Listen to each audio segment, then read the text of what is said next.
Assalamualaikum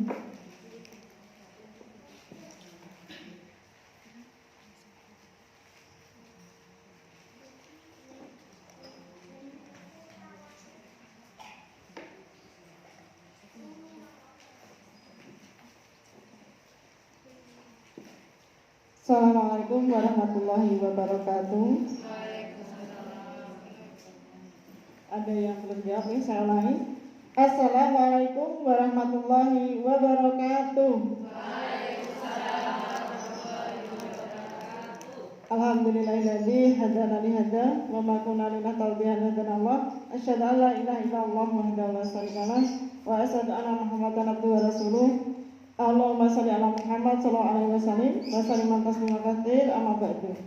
Alhamdulillah, adik-adikku, mbak-mbak dan ibu-ibu serta ada Bu Pardinah ya, mungkin beliau sesepuh ya di sini ya. Beliau adalah ibu saya ya ketika di Bringo ya, karena beliau membantu untuk menjaga KPTKIP Madinah Bringo ya. Masya Allah, matur nuwun. Selanjutnya saya juga mengaturkan banyak terima kasih nih kepada ibu-ibu yang dari Jatanglejo luar biasa ya, bisa rawat di sini, yang dari Pleret ya, Mbak Asih yang dari Bringo, ada remaja yang masih luar biasa ya. Nah, alhamdulillah pada pagi hari ini kita bisa bertemu nih antara Banguntapan dan Bringo ya, dan mungkin juga Pleret ada di luar itu. Kayaknya baru 3 ini ya, Banguntapan, Bringo, Pleret ya, yang lain belum hadir ya.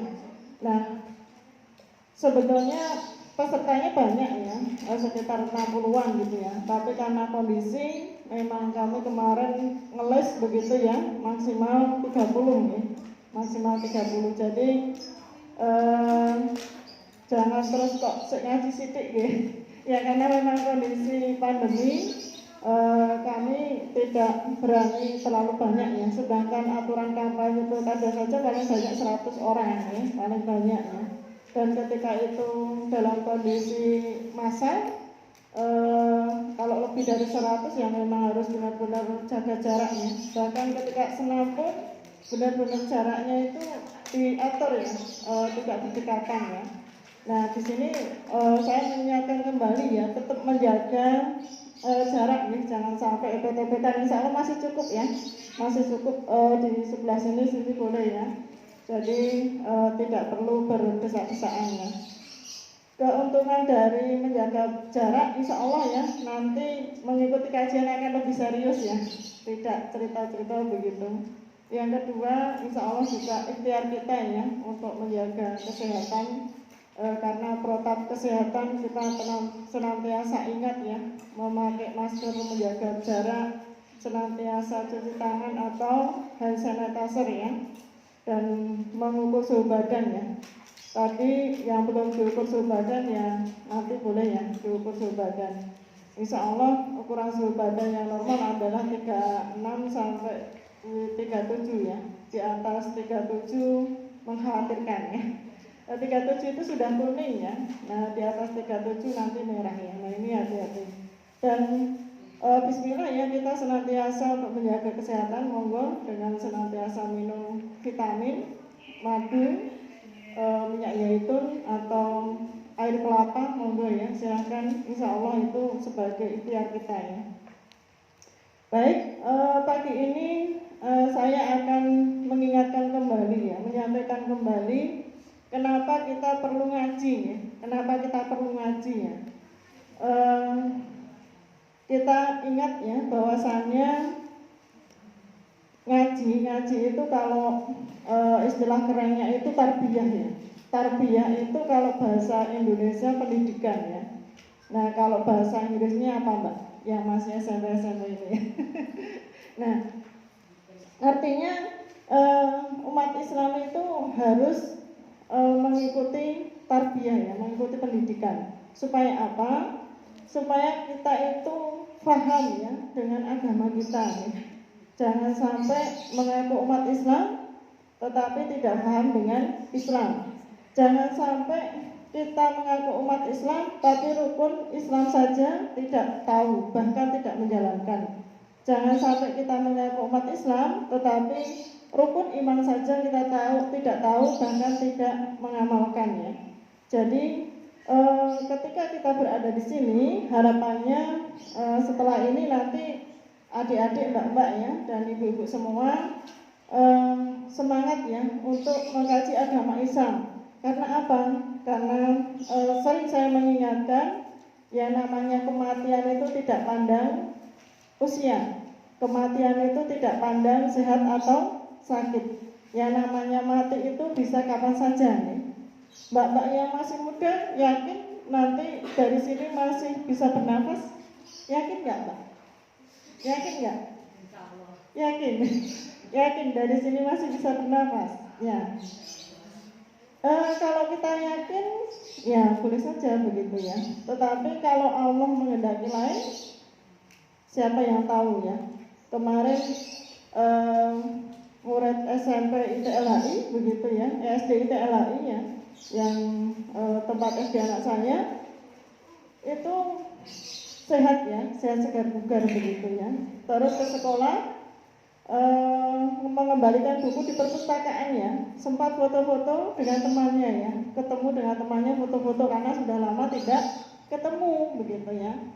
Nah qadarullah gitu ya, pulang dari sekolah kecelakaan di Blok O ya, dan meninggal. Nah kira-kira kalau seperti itu apa terpikirkan nggak sebelumnya? Tidak ya. Bahkan orang tuanya juga sempat kaget karena biasanya mbaknya itu kemana-mana itu diantar sopir ya.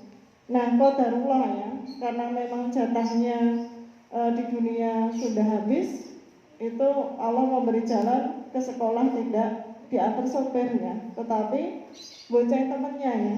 Dan di perempatan Blok O itu di depan Harjolukito kecelakaan dan langsung meninggal ya. Nah itu baru mau masuk SMP ya. Dan kalau teman-teman ingat kemarin yang satu keluarga di Gua Cemara, nah terpikirkan ya itu kalau satu keluarga kok tiba-tiba meninggal semua begitu ya. Nah itu pakai sakit enggak? Tidak ya. Nah dan banyak lagi ya saudara-saudara kita yang meninggal tanpa didahului rasa sakit. Jadi kalau ada berita orang meninggal, terus kita tanya sakit apa begitu ya, sesungguhnya meninggal itu tidak harus didahului dengan sakit ya. Dan penyebab meninggal itu tidak sakit begitu ya. Tapi penyebab meninggal itu karena memang jatah hidupnya itu sudah habis ya. Kapan jatah hidupnya sudah habis? Ya kita nggak tahu ya. Saya sendiri juga nggak tahu meninggalnya nanti kapan ya. Bisa jadi sepulang di sini Allah memanggil ya, bisa ya. Karena banyak yang meninggal dalam keadaan sholat ya, banyak yang meninggal ngisi ceramah meninggal gitu ya, banyak yang meninggal baca Al-Quran meninggal begitu ya. Nah jadi di sini saya mengingatkan kembali ya, mengajak diri saya sendiri dan adik-adik, mbak-mbak begitu ya, serta ibu semua, karena yang namanya kematian itu sangat dekat begitu ya. Monggo ya kita bekali diri kita dengan ilmu agama ya. Ketika ilmu agama kita itu semakin hari semakin bertambah, insya Allah ya, kita akan semakin takut kepada Allah, semakin mencintai Rasulullah, semakin mencintai Al-Quran begitu ya. Karena tiga ini harus ada dalam diri kita ya. Jangan sampai kita takut sama Allah begitu ya, tetapi tidak menjalankan perintahnya, tidak menjauhi larangannya. Jangan sampai kita mengatakan saya mencintai Rasulullah begitu ya, tetapi kita tidak pernah melaksanakan sunnah-sunnah Rasulullah. Jangan sampai kita mengatakan saya mencintai Al-Quran, tapi dalam sebulan tidak pernah menyentuh Al-Quran. Na'udzubillah min dzalik ya. Jadi di sini mari ya kita persiapkan kehidupan kita selanjutnya ya, karena ini di dunia ini, kehidupan ini hanya sebentar ya. Saya juga sering mengingatkan kehidupan di dunia ini adalah fase kedua ya. Setelah kita hidup di alam rahim ya. Di alam rahim kita berada 9 bulan 10 hari ya. Terus setelah itu lahir ya. Lahirnya itu semuanya sama ya. Tidak ada yang lahir pakai baju ya. Semuanya sama. Semuanya lahir juga dalam keadaan menangis ya. Tidak ada lahir langsung ketawa-ketawa gitu ya. Tidak ada. Bahkan kalau lahir tidak menangis pasti dicubit-cubit, di bagaimana caranya supaya bayi itu bisa menangis begitu ya. Dan kalau bayi itu diam terus diusahakan bisa menangis, akhirnya bisa menangis, dokternya lega ya, alhamdulillah begitu ya, bisa menangis. Jadi ketika lahir itu bayi menangis dan orang yang di sekitarnya itu tertawa ya, tertawa senang begitu ya. Dan semuanya sama. Tidak ada yang lahir terus bawa mobil, itu tidak ada. Semuanya sama ya. Nah, dari lahir itu semuanya sama, maka kita tidak boleh menganggap orang lain itu rendah dari kita. Kita tidak boleh menganggap orang lain itu lebih tinggi dari kita ya. Tapi kita melihat orang lain itu ya sama seperti kita ya. Dan Allah mengingatkan nanti yang membedakan antara manusia yang satu dengan manusia yang lain adalah amalnya ya, amalnya. Jadi yang kita bawa nanti ke alam barzah dan alam berikutnya itu adalah amal ya. Kita tidak membawa yang namanya gelar S3, S4, ada nggak S4 ya. Jadi gelar-gelar itu nanti sudah hilang ketika kita meninggal. Gelar yang pasti adalah almarhum atau almarhumah ya. Jadi tidak ada orang meninggal kok nanti terus diceritakan terus ya, Bapak Suparjan misalnya ya, Suparjan apa gelarnya panjang banget ya, SSI MPM apa itu ya, pokoknya sampai gelarnya 5 misalnya ya, itu nggak ada. Yang disebutkan cuma almarhum begitu ya, almarhum Bapak Sarijan misalnya ya. Nah begitu ya. Jadi pendidikan pun setinggi apapun ya, nanti kita tidak akan membawa. Bahkan ketika nanti di alam kubur, malaikat juga tidak tanya ya, kamu di dunia sampai S berapa kuliah begitu ya, ada sekolah begitu ya. Malaikat nggak akan tanya. Ya ditanyakan apa? Man rabbuka ya. Siapa Tuhanmu? Siapa nabimu? Siapa apa kitabmu ya. Jadi 3 itu. Dan itu tidak perlu dihafal ya. Tidak perlu dihafal. Tidak terus kita di mana-mana bawa kepean begitu ya. Terus nanti pesen ya sama orang, nanti kalau misalnya saya meninggal, tolong ya kepean saya dimasukkan di dalam kain kafan ya. Nanti ditanya malaikat saya tak ambil kepean. Tidak bisa ya. Tidak bisa. Bahkan selembar kertas pun tidak akan kita bawa ya ke alam barzah ya. Jadi yang kita bawa cuma amal ya. Nah, amal yang di alam barzah ini itu kita peroleh di dunia ini ya, di dunia ini. Jadi harapannya ketika kita hidup di dunia yang dalam waktu sempit ini ya, itu kita manfaatkan sebaik-baiknya ya untuk mempersiapkan kehidupan di alam barzah dan alam berikutnya. Karena kita tahu alam barzah itu alam yang dimana orang akan tidur sebagaimana pengantin baru, atau orang akan tidur sebagaimana orang ditagih hutang. Pernah merasakan Bu orang ditagih hutang? Bapak belum ya? Ibu-ibu pernah Bu merasakan ditagih hutang? Pernah. Pripun perasaannya ya? Bingung ya? Nah iso arep menghindari begitu ya. Nah terus akhirnya nanti berbelit-belit jawabannya begitu ya. Nah bisa jadi di alam kubur itu nanti kita akan merasakan 2 hal itu ya. Kalau misalnya di dunia ini kita tidak hati-hati ya, maka usahakan ketika di alam kubur itu nanti kita berada sebagai orang yang sangat nyaman ya, orang yang sangat tentram ya. orang yang seperti ini ya, bahagia terus gitu ya, tidak punya beban begitu ya. Bahkan disampaikan ya, di alam kubur itu nanti kalau amalnya, pahalanya, kebaikannya di dunia ini itu banyak begitu, maka nanti di alam kubur itu seperti hidup di surganya. Karena alam kubur itu adalah gambaran ya, gambaran surga atau neraka. Bahkan hadisnya jelas ya, nanti di alam kubur itu yang amalnya baik, amalnya banyak, pahalanya banyak, maka di alam kubur itu setiap pagi dan setiap sore diperlihatkan surga. Jadi senang lihat yang bagus-bagus itu, senang ya. Bahkan hawanya surga itu masuk ke dalam alam kubur ya, alam kubur.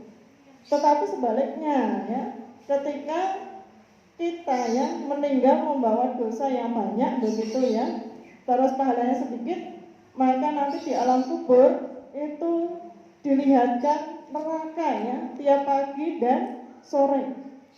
Dan hawanya neraka itu juga masuk ya ke dalam alam kubur. Jadi panas ya. Adik-adik ingat ya, di alam kubur itu di neraka itu panasnya api neraka berapa? 70 kali lipat panasnya api di dunia. Adik-adik pernah kena setrika? Pernah? Dingin apa panas? Panas ya. Itu baru kesamplok sedikit. Melepuh enggak?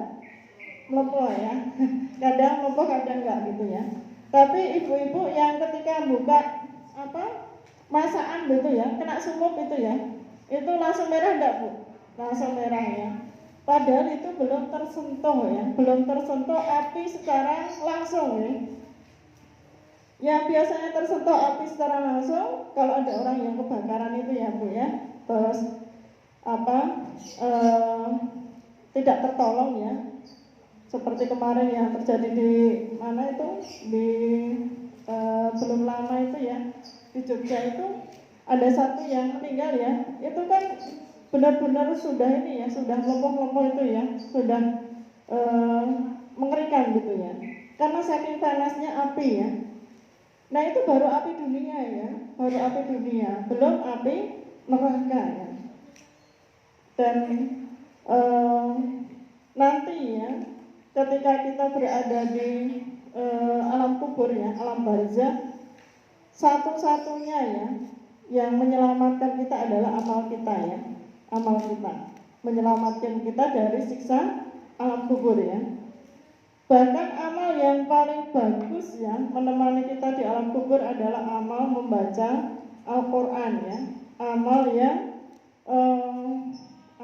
senantiasa kita membaca Al-Quran, menghafal ya, mengamalkan begitu ya. Itu teman yang paling setia di alam kubur ya. Ketika nanti malaikat mau menyiksa kita, maka Al-Quran tadi menemani ya, dan mengatakan kepada malaikat, temanku jangan kau siksa ya, karena selama di dunia temanku ini selalu bersama aku ya, selalu membacaku, selalu menghafal, selalu mengamalkan begitu ya. Masya Allah ya. Jadi jangan sampai kita mengaku sebagai umat Islam tetapi tidak pernah membaca Al-Quran. Na'udzubillah ya. Jadi saya juga mengingatkan ya, kewajiban kita yang 5 itu harus kita jalankan ya Bu ya. Syahadat, sholat, zakat, puasa, haji ya kalau mampu. Jadi yang 5 itu monggo ya kita laksanakan. Yang paling pokok syahadatnya harus baik dan benar. Baik dan benar itu bagaimana? Tidak cukup mengucap ya, tetapi ketika asyhadu alla ilaha illallah, aku bersaksi bahwa saya tiada ilah selain Allah. Tidak ada ilah selain Allah itu artinya ya Allahnya itu cuma Allah yang satu yang kita takuti. Tidak ada yang lain yang kita takuti selain ilah Allah tadi. Jadi di sini kita tidak boleh takut kepada penguasa yang dolim, tidak boleh takut kepada jin dan setan begitu ya. Tidak boleh takut kepada pohon besar ya. Tidak boleh takut kepada kuburan begitu ya. Takut nggak sama kuburan? Ya. Jadi yang kita takuti hanya Allah ya. Selanjutnya yang kita sembah juga hanya Allah ya. Kita tidak boleh menyembah uang. Menyembah uang itu tidak terus uangnya ditaruh di sembah-sembah itu tidak ya. Menyembah uang itu pokoknya apa-apa duit duit laku ya. Nah itu artinya menyembah uang, nggak boleh begitu ya. Misalnya adik-adik diminta tolong ibunya, mamanya, nak mbak tolong tuh kok kayak uyang, yang duitnya dikunjuri aku gelem. Nggak bisa ya, nggak boleh seperti itu begitu ya. Langsung ya berangkat ya. Karena insya Allah dengan seperti itu nanti Allah akan banyak memberikan kebaikan kepada kita ya, keselamatan kepada kita. Jadi ilahnya itu benar ya. Terus ilah yang kita sembah itu Allah ya.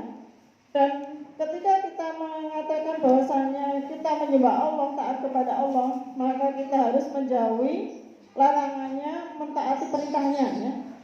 Mentaati perintahnya apa begitu ya? Ya harus mengerjakan sholat begitu ya. Tidak berbuat dosa begitu ya. Tidak makan barang-barang yang haram begitu ya. Itu larangan Allah ya. Larangan Allah itu banyak sekali ya. Terus menjalankan perintah Allah ya. Menjalankan perintah Allah itu juga banyak ya. Mengerjakan sholat ya.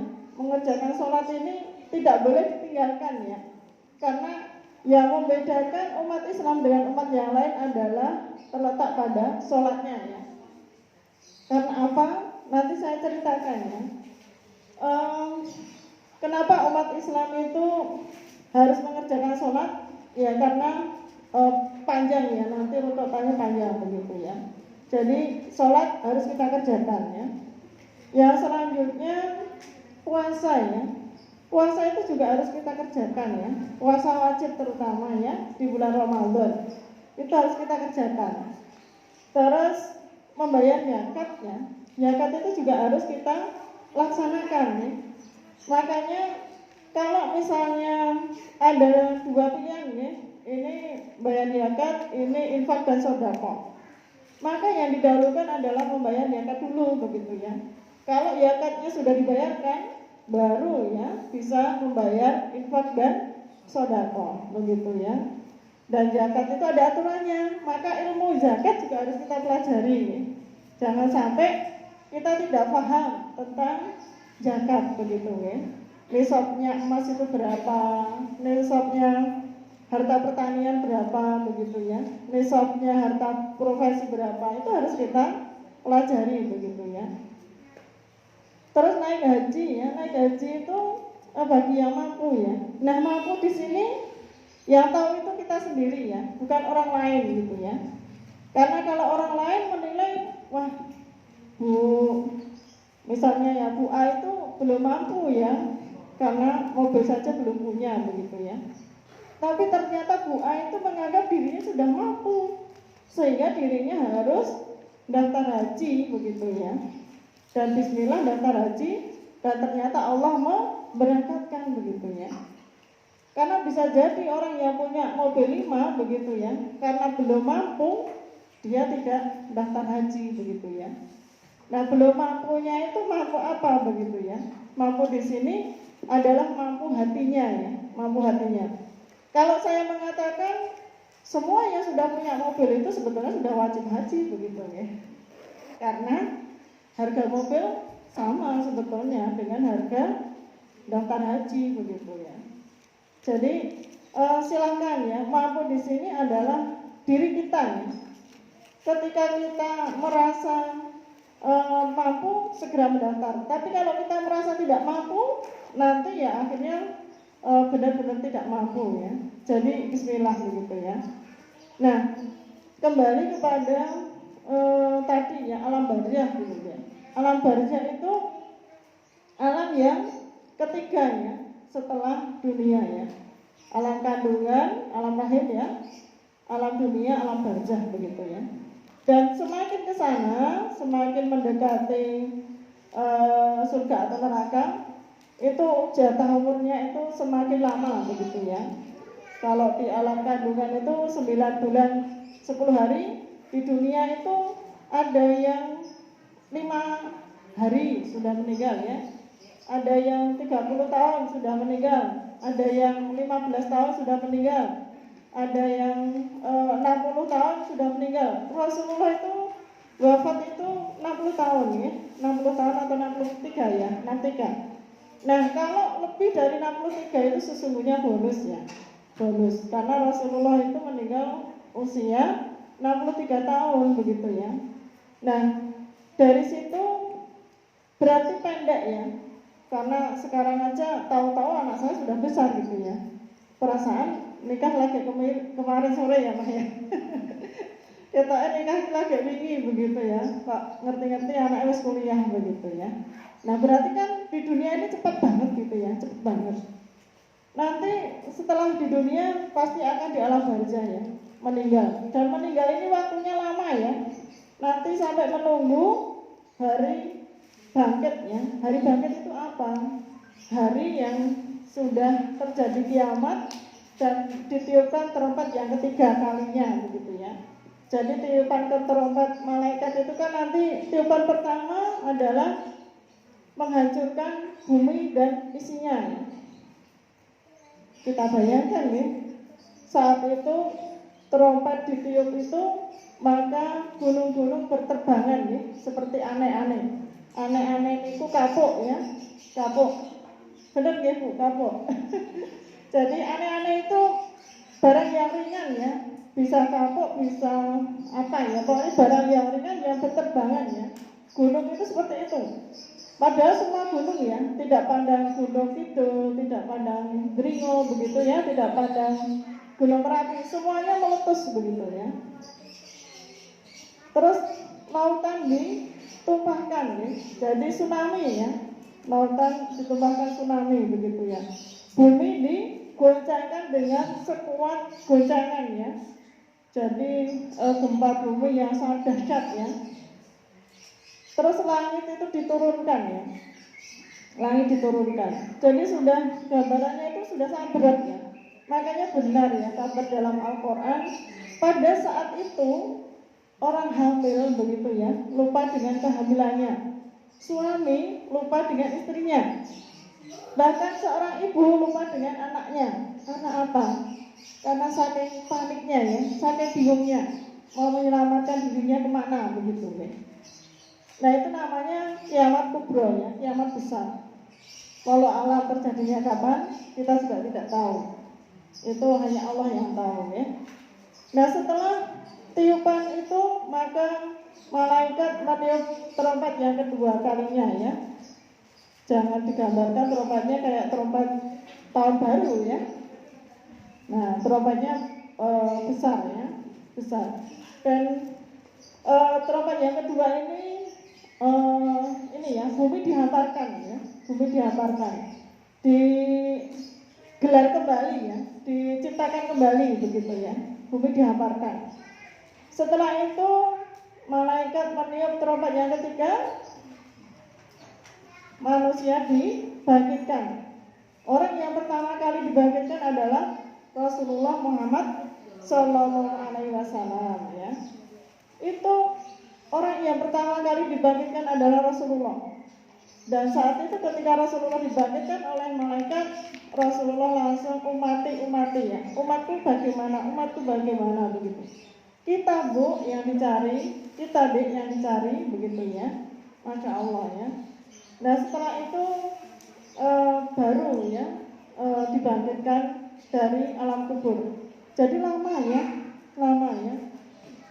Bahkan yang simbah-simbah dulu, yang para pahlawan ya, yang sudah meninggal sampai sekarang juga masih tetap di alam kubur, masih tetap di makam pahlawan begitu ya.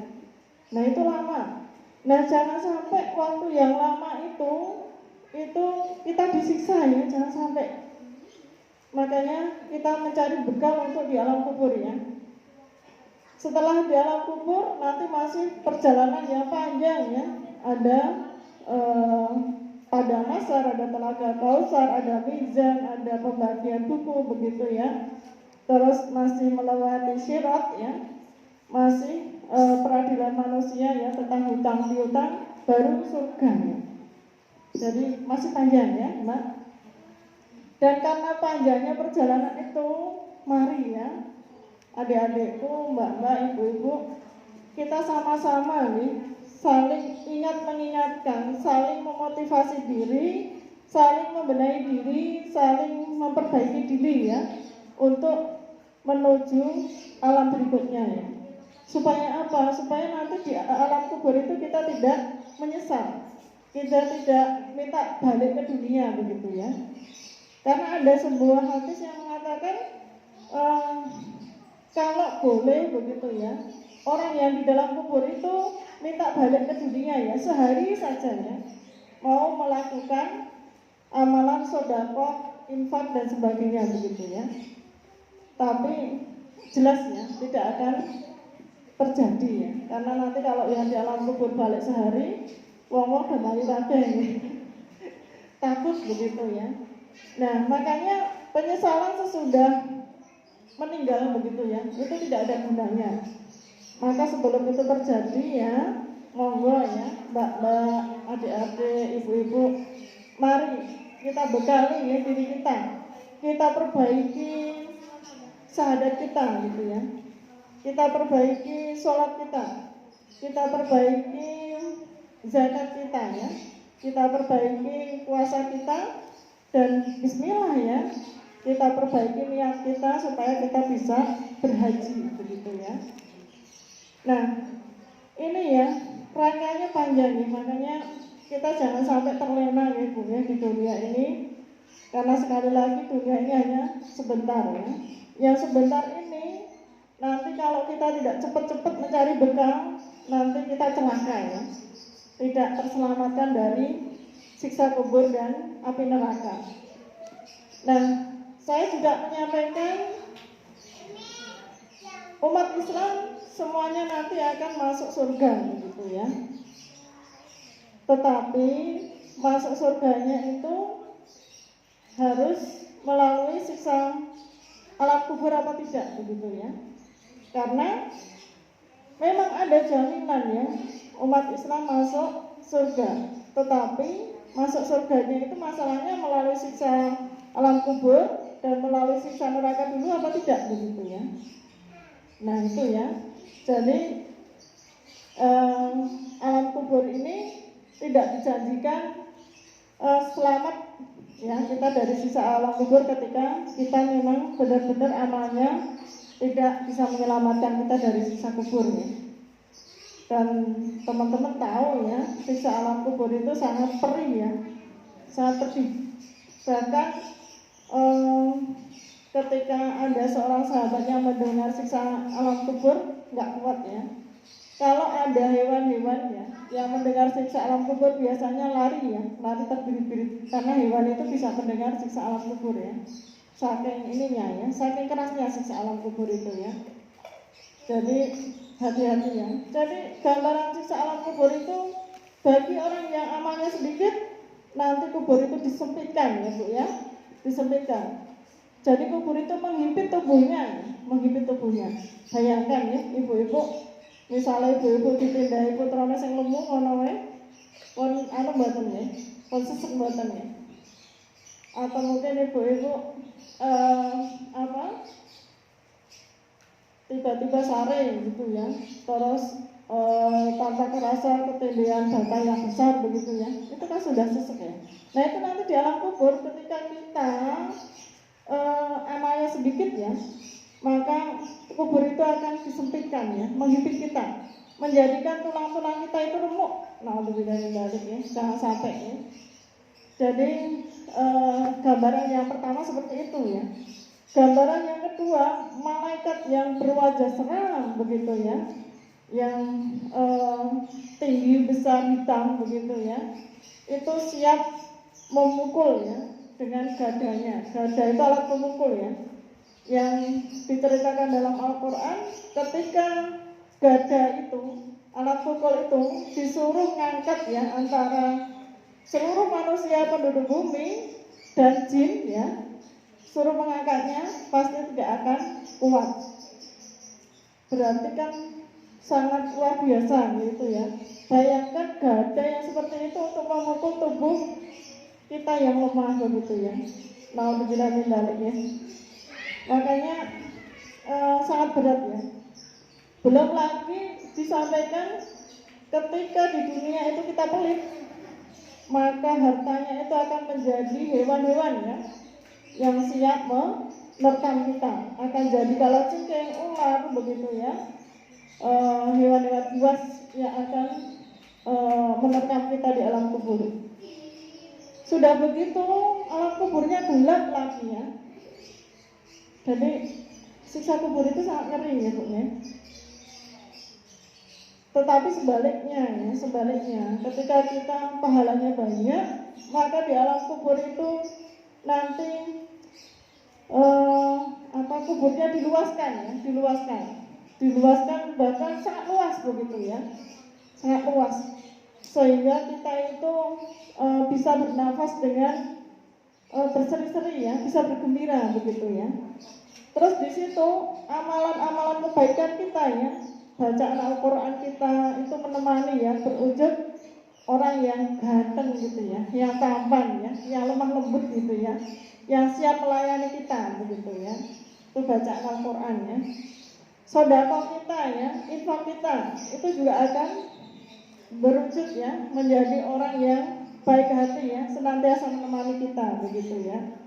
Puasa kita, semua ya, amal-amal kita yang baik-baik tadi akan berubah menjadi orang yang senantiasa siap menemani kita, melayani kita di alam kubur gitu. Nah, jadi jelasnya di alam kubur itu tidak berhenti begitu saja ya, tetapi masih ada dua kemungkinan, kita disiksa atau kita diberi nikmatnya. Dan semua itu bisa ditentukan di dunia ini ya, bisa ditentukan di dunia ini. Yang mbak-mbak monggo ya, masih muda, rajin ngaji ya, menjaga perintah Allah ya, menjalankan perintah Allah. Perintah Allah yang wajib ya bagi seorang wanita selain sholat 5 waktu, selain yang 5 tadi adalah menutup aurat ya. Menutup aurat dalam Quran surat Al-Ahzab, Quran surat An-Nur ya, jelas ya. Kita diperintahkan untuk menutup aurat kecuali muka dan telapak tangan ya. Ini wajib ya, wajib hukumnya bagi seorang perempuan menutup aurat. Perintah selanjutnya adalah supaya kamu selamat ya. Jadi Allah itu memerintahkan kita itu untuk kita ya, untuk kebaikan kita, untuk keselamatan kita ya. Sedangkan bagi bapak-bapak yang wajib adalah sholat Jumat di masjid. Itu bagi bapak-bapak hukumnya wajib ya. Di luar pandemi ya. Kalau pandemi ya sesuai dengan kondisi begitu ya. Tetapi dalam keadaan normal bapak-bapak wajib melaksanakan sholat Jumat di masjid. Bahkan kalau 3 kali ya, 3 pekan berturut-turut tidak sholat Jumat, dipertanyakan nih syahadahnya, keislamannya. Jadi silakan ya, kalau mbak-mbak wajib menutup aurat. Bahkan saya sampaikan seorang bapak yang mempunyai 3 anak perempuan begitu ya, 3 anak itu taat kepada Allah dan senantiasa menutup aurat menggunakan jilbab, maka itu adalah jaminan ya bapak itu bisa masuk surga begitu ya.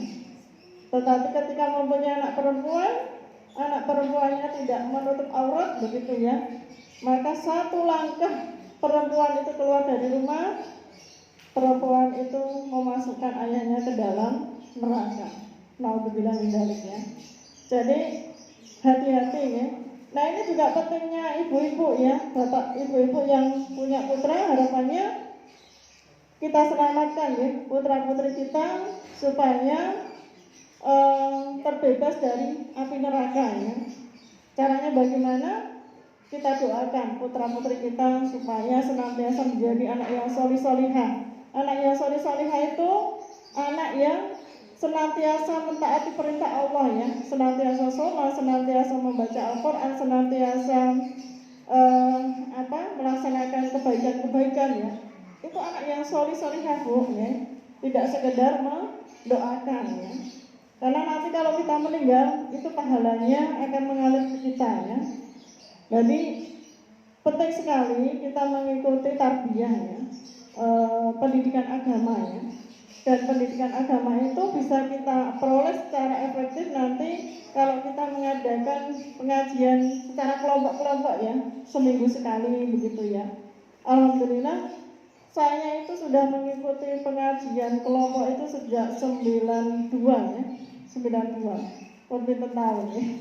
Saat itu saya SMU ya, SMU kelas 2 ya, SMU kelas 2 saya sudah mengikuti pengajian-pengajian ya. Walaupun akhirnya efektifnya ya, mulai merasakan kebutuhan mengikuti pengajian itu ya SMA ya. Nah, jadi monggo ya, silahkan. Dulu saya juga tidak di pesantren begitu ya, tetapi karena saya senantiasa mengikuti pengajian-pengajian, saya jadi termotivasi untuk senantiasa bagaimana saya sholat di awal waktu, bagaimana saya senantiasa baca Al-Quran ya, bagaimana saya bisa infak dan sedekah, bagaimana saya mengikuti perintah-perintah Allah begitu ya. Jadi silakan bagi ibu-ibu yang penting contoh ya untuk anaknya ya. Saya ceritakan kemarin itu saya terharu ya, kaget begitu ya. Anak saya Nadia itu sebelum habis asar itu tiba-tiba bawa uang 200 gitu ya. Minta tolong uang 200 ini diberikan nasi. Loh untuk apa nak begitu ya? Aku mau berbagi begitu ya. Nah itu uang dari mana? Ini tabungan Mik begitu ya. Akhirnya saya minta tolong Bunda Mik untuk memberikan nasi box ya. Dan yang mengedarkan Nadia sendiri ya. Katanya sampai rumahnya Mbak Seri, Pak Dara bagaimana ya? Masya Allah ya.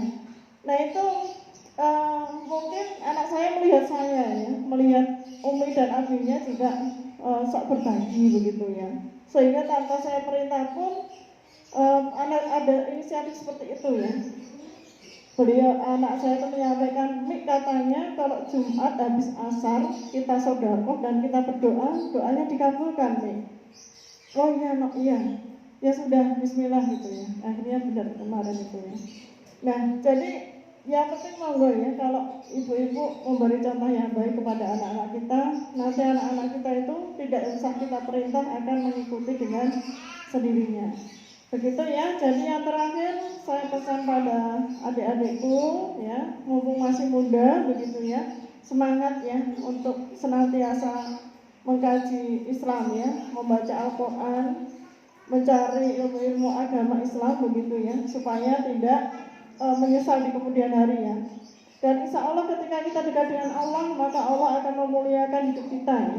Allah akan memuliakan hidup kita. Alhamdulillah ya, teman-teman saya itu tidak ada yang kesusahan begitu ya.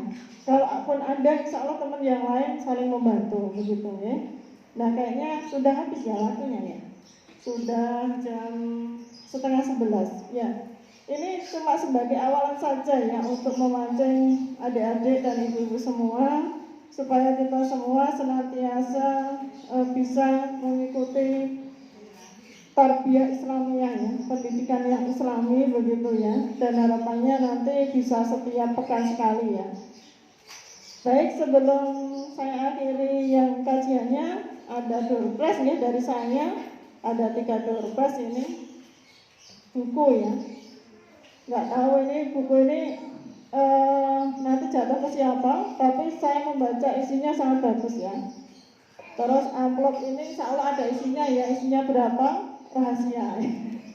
Nah, selain nanti juga ada doorpress yang lain dari teman-teman ya. Nah, doorpress yang pertama ngacung dulu ya, ngacung ya. Sebutkan rukun Islam. Ya, ngacung. Ngacung. Monggo, Mbak, ya. Mbak siapa dulu? Saraswati, ya. Beringo ya? Ya, monggo, Mbak.